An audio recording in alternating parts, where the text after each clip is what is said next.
Nouveau numéro de reporter sur France 24. Son visage a fait le tour du monde. Mahsa Amini, une Kurde de 22 ans, est morte en détention après avoir été arrêtée mi-septembre à Téhéran par la police des mœurs pour port du foulard non conforme à la loi. Depuis, la colère populaire enflamme les rues de l'Iran. En face, le régime multiplie les arrestations, les tortures et les condamnations à mort. De nombreux manifestants fuient cette répression et trouvent refuge au Kurdistan irakien voisin. Kevin Berg, bonjour. Vous revenez de cette zone du Kurdistan irakien, régulièrement bombardée par la République islamique d'Iran. Pourquoi est-ce là-bas que se retrouvent ceux qui fuient la répression iranienne ?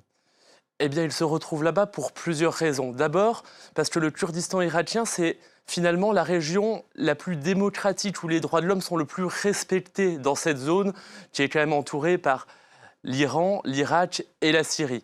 Ensuite, parce que Mahsa Amini, il faut bien le rappeler, c'est une Iranienne, mais une Iranienne d'origine kurde. Et beaucoup de Kurdes se sont présentés dans toutes ces manifestations.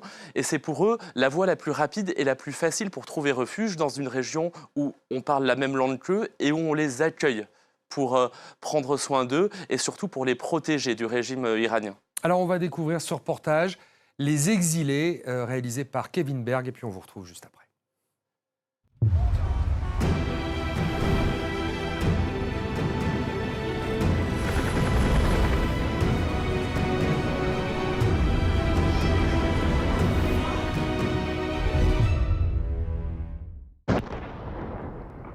« 27 septembre, 11h45. 11 jours après la mort de Mahsa Amini, arrêtée à Téhéran pour mauvais port du foulard et morte en détention, des missiles iraniens Fatah s'écrasent sur une base militaire kurde.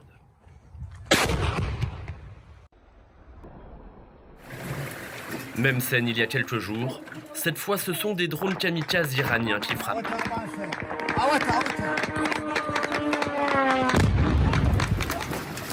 Nous sommes au nord de l'Irak, au Kurdistan, région autonome bordée par l'Iran, la Turquie et la Syrie. Si l'Iran bombarde aussi durement la région, c'est parce qu'il accuse les factions armées kurdes de soutenir le soulèvement populaire en cours. En réalité, le Kurdistan voit arriver presque quotidiennement des manifestants iraniens qui fuient la répression.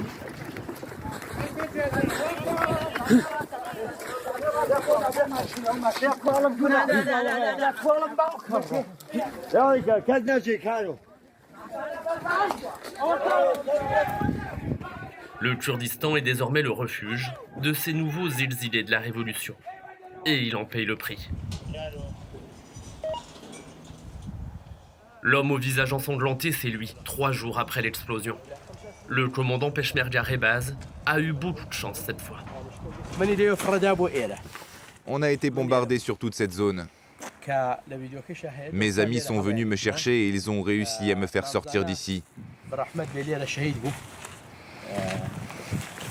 Mon ami Namzana, qui était avec moi, est mort dans cette attaque. En moins d'1 heure, plus de 10 missiles se sont abattus sur sa base et ses hommes. Bilan, 10 morts et 21 blessés. C'est un Fatah 110, un des missiles les plus destructeurs fabriqués par l'Iran. Et ça, ce sont les éclats des roquettes, la trace de leurs attaques. Ils ont utilisé plusieurs de ces missiles contre nous. Pas le temps de s'attarder, la menace n'est jamais loin. Au cours des 2 derniers jours, nous avons observé le même drone au-dessus de nous. Ils sont en train de regarder. Et quand ils font cela, ils préparent quelque chose de mauvais. Pour cette raison, il faut partir.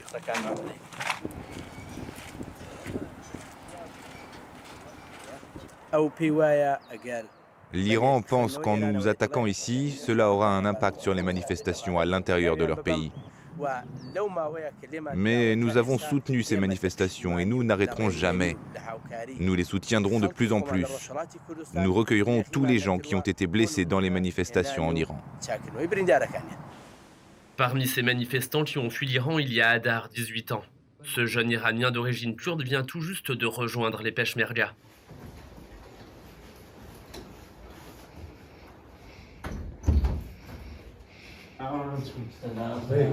Il y a encore quelques jours, il était livreur. Le voilà soldat.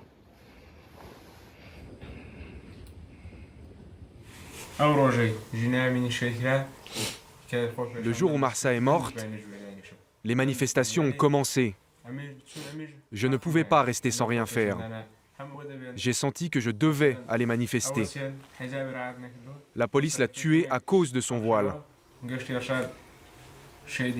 Avec ses amis, il descend dans la rue et entonne des slogans pour la liberté des femmes et contre le régime, au péril de sa vie.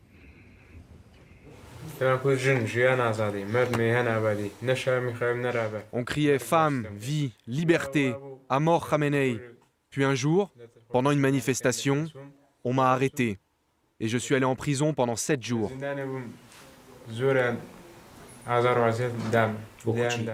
Les policiers me battaient et me torturaient. Ils me frappaient avec une matraque, tous les jours. Ensuite, ils m'ont demandé de donner des informations, de coopérer avec eux, et puis de travailler comme un espion infiltré pour le régime iranien. J'ai refusé.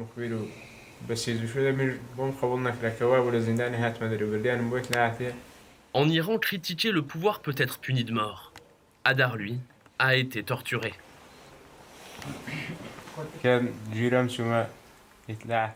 Alors j'ai été livré au service secret. Eux ont utilisé un produit chimique pour me brûler ici, dans le dos. Ils m'ont brûlé, puis ils ont continué à me torturer pendant au moins 4 heures. J'étais à leur merci.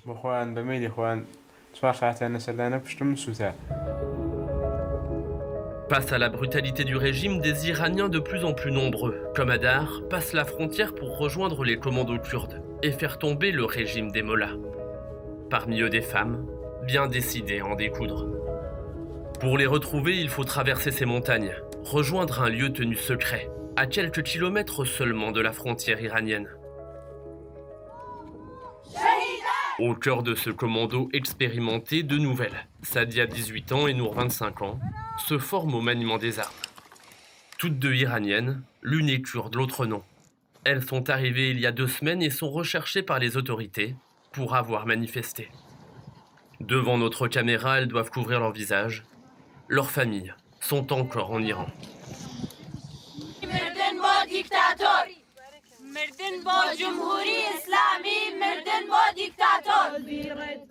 En Iran, Nour était étudiante. Elle allait rentrer à l'université quand les manifestations ont commencé. Là-bas, en tant que femme, je n'avais aucun droit.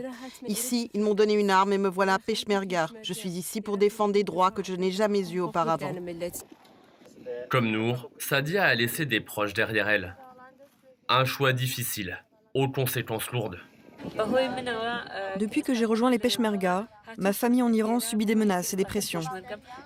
Ils sont interrogés, on leur demande « Où est votre fille? Que fait-elle » ? Vous devez nous la livrer, vous devez la ramener. Ils parlent à ma famille comme ça. Ils menacent. S'ils ne me livrent pas, ils prendront ma sœur à la place. Ils l'ont dit à mon père. Je ne sais pas ce qui lui arriverait s'il la prenait. Il la ferait disparaître. C'est ce qu'ils font toujours avec leurs prisonniers.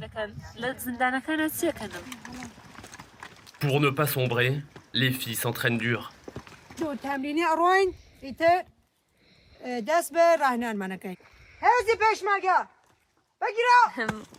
Elles sont très disciplinées.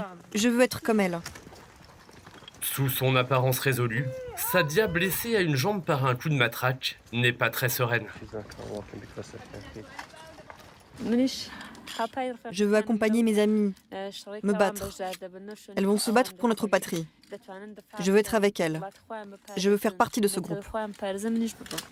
Plus expérimentées, les autres filles s'entraînent sans relâche, dans des conditions qui se veulent les plus proches du réel.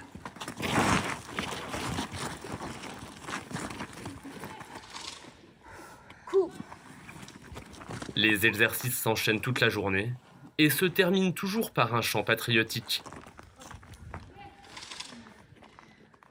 Chaque combattante ôte son foulard de sa tête, un signe de solidarité avec les Iraniennes.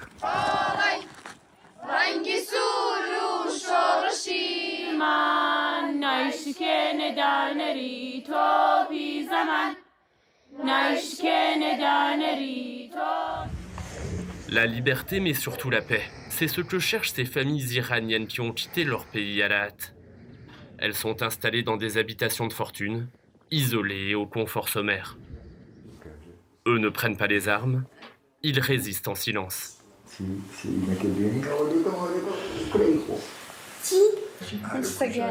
Saïd est artiste, Wadjia femme au foyer.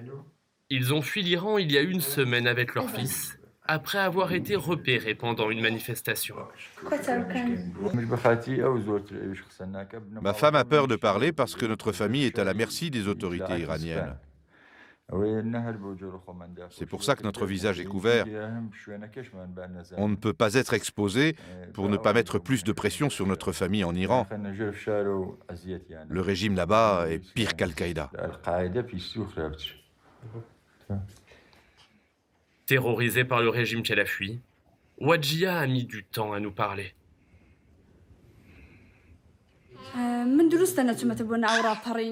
Il y avait beaucoup de filles qui manifestaient, qui se battaient pour leurs droits. Et elles ont été tuées à cause de cela. Les forces iraniennes les tuaient. Il y a trop d'injustice et de mauvais traitements envers les femmes. Elles ne peuvent même pas aller chez le coiffeur ou se maquiller. Elles n'ont aucun droit. Les femmes n'ont aucun droit là-bas. Je suis très triste pour elles. Je n'ai pas les mots.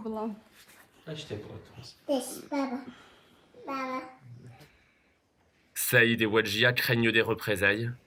Ils prennent régulièrement des nouvelles de leur famille restée en Iran. Comment va la famille? Dieu merci, ils vont bien, mais de temps en temps, la police vient à la maison et ils demandent « Où est-il? Qu'est-ce qu'il fait ?» La famille m'a dit que la situation est vraiment mauvaise. Ils arrêtent beaucoup de jeunes. Ils les battent et les mettent en prison. Une centaine d'entre eux ont été arrêtés. Dieu merci, tu n'es pas là-bas. Si tu étais resté, tu serais dans la pire des situations.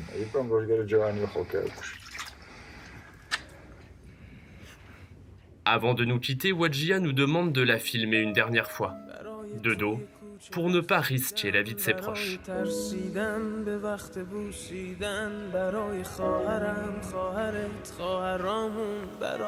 Dans la montagne ce soir-là, nous partons retrouver Sadia et Nour, celles qui ont choisi les armes. Toutes ces femmes campent dans des conditions précaires, sans aucune intimité. Mais pour Sadia, il faut en passer par là. Moi, je ne suis qu'une civile. Je ne suis pas aussi entraînée que ces filles. Mais quand je les regarde, je me dis que je veux y arriver moi aussi.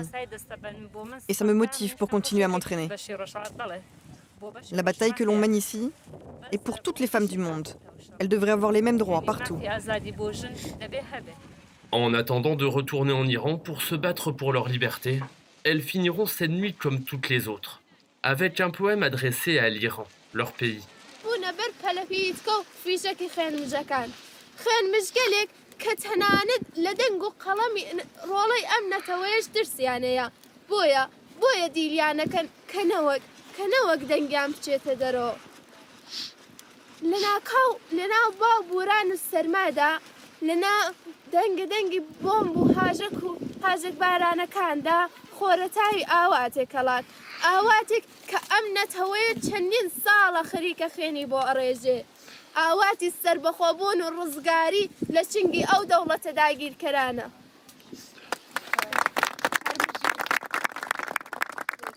Un poème comme un symbole, celui de la résistance de cette poignée de femmes face à la brutalité du régime iranien. Voilà pour ce reportage signé Kevin Berg. Kevin qui est avec nous en plateau. Dans quelles conditions avez-vous pu tourner ce reportage au Kurdistan irakien ? Alors pour aller au Kurdistan irakien, finalement, c'est assez facile pour des journalistes français, tout simplement parce que l'État français et la région du Kurdistan entretiennent plutôt de bonnes relations. Ce qui devient plus compliqué, c'est une fois que l'on est sur place, parce que vous l'avez dit tout à l'heure, la région est régulièrement bombardée par l'Iran. Et les Iraniens qui sont là, eh bien, ils restent quand même cachés, que ce soit ceux qui ont rejoint les forces militaires kurdes, qui sont dans des camps d'entraînement ou dans des bases militaires, ou ceux qui sont tout simplement réfugiés. Et puis, tous ces réfugiés, ils ont laissé derrière eux une famille en Iran, sur laquelle on met beaucoup de pression pour savoir où ils sont, pour les retrouver. Donc, il faut d'abord leur donner La des sécurité nécessaire. C'est ça, il faut d'abord leur donner la confiance nécessaire qu'effectivement on gardera bien leur visage masqué et surtout qu'on ne révélera pas les lieux où ils sont. Alors comment réagit le gouvernement de cette province autonome irakienne qu'est le Kurdistan et comment réagit Bagdad? Deux choses différentes.